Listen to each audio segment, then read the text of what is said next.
So, hello, yeah, myself Dhamraj, and welcome to International Affair. Today we talk about static and dynamic. What is the difference between a static and dynamic in UPSC? Suppose you read something about date in history, and suppose 1947 there is written 7073. So this part never going to change. But you read something about volcano and the volcano is erupted. Some geographical location may be changed. Suppose you North America, South America. So this is rarely changed. So this is, look, a static and dynamic. Mainly difference between a static and dynamic is that you read something about, and the application of that part is the dynamic, is considered as dynamic. आपने किसी चीज़ को पढ़ा और अब उस चीज़ पर उसका application क्या कर रहे हो, तो वो डायनेमिक पार्ट कहलाता है मेनली. तो suppose you read something about geography का कोई पार्ट. अब आपने नॉर्थ अमेरिका पढ़ लिया है.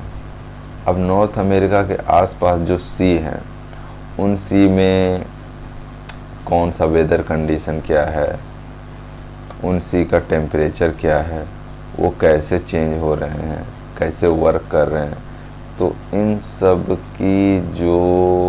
सब का जो एप्लीकेशन है वो फिर आपको समझ में आने लगेगा, क्योंकि आपने वहाँ का वेदर कंडीशन पढ़ लिया है, वहाँ का आपने विंड सिस्टम पढ़ लिया है, वहाँ का आपने सीक वगैरह के बारे में पढ़ लिया है. तो वो मतलब मेनली आपको चीज़ों को समझने में दिक्कत नहीं होती है. बट यूपीएससी के लिए क्या हो जाता है, यूपीएससी में ये सीन है कि अगर आपने हिस्ट्री का कोई पार्ट पढ़ा, तो हिस्ट्री का रेयरली क्या होता है कि उसका कोई डायमेनिज्म उतना है नहीं. आपने जो पढ़ा है, अगर आपने पानीपत का युद्ध के बारे में पढ़ा है, तो पानीपत का युद्ध के आसपास ये ज्योग्राफिकल लोकेशन, जैसे मान लीजिए आपने हड़प्पन सिविलाइजेशन हो या पानीपत हो या मोहनजोदड़ो कुछ भी, तो उसके आसपास के ज्योग्राफिकल लोकेशन में अगर कुछ हलचल होती है, तो वहाँ से में भी लिंक करके ये यूपीएससी क्वेश्चन दे सकता है, वो हिस्ट्री के ऊपर. और करंट अफेयर तो करंट अफेयर है, फिर तो वो तो पूरी तरह से उसको डायनेमिक ही हम लोग बोलेंगे. तो स्टैटिक मतलब आप इतना सा दिमाग में रख के चलो कि जो चेंज नहीं होता हो. और अगर एक बार आपने स्टैटिक पढ़ लिया, इफ़ यू रेड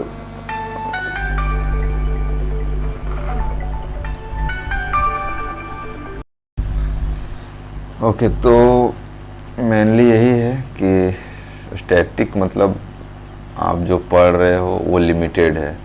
डायनेमिज्म मतलब जिसका कोई अंत नहीं. अगर आज फिलीपींस के पास कुछ वोल्केनिक इरप्शन हुआ है, तो ये गारंटी है कि कभी ना कभी फिर कभी वोल्केनिक इरप्शन होगा और फिर उसके बाद वहाँ के ज्योग्राफिकल लोकेशन पर इम्पैक्ट पड़ेगा, जो कि एक क्वेश्चन का फ्रेम बन सकता है इस टाइप से. तो ये तो बेसिक डिफरेंसेस है. और कई लोगों का कहना है कि प्रीलिम्स में more than 80% are belong to current affair. या it belong to, but that is the mainly the application part of static.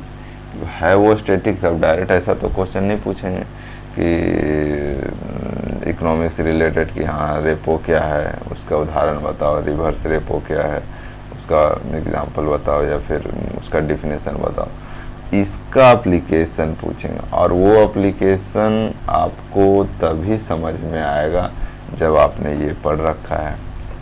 तो ये होता है मेनली कि डायनेमिक. अगर आप डायरेक्ट डायनेमिक पूछोगे, डायरेक्ट आप इकोनॉमिक सर्वे पढ़ोगे, तो आपको समझ नहीं आएगा. क्यों नहीं आएगा? क्योंकि आपने इकोनॉमिक सर्वे को समझने के लिए जो स्टैटिक पार्ट है उसको आपने नहीं पढ़ा है, तो फिर कैसे समझ में. इसीलिए कहा जाता है ना कि UPSC is a marathon, it take times. You have to be a long racer, you know, कि आपको 1 से 2 ईयर तो पूरा सिलेबस ख़त्म करने में लग रहा, उसके बाद फिर पूरा का 1 ईयर का एग्ज़ाम ही है। तो आप मतलब इतनी जल्दी सोचोगे कि मुझे डायनेमिज्म समझ में आने लगे, तो वो मुश्किल है, क्योंकि आपको अपना बेसिक तो एटलीस्ट कंप्लीट करना ही पड़ेगा, ठीक ना, क्योंकि ये सीन है। तो thank you for today, have a nice day.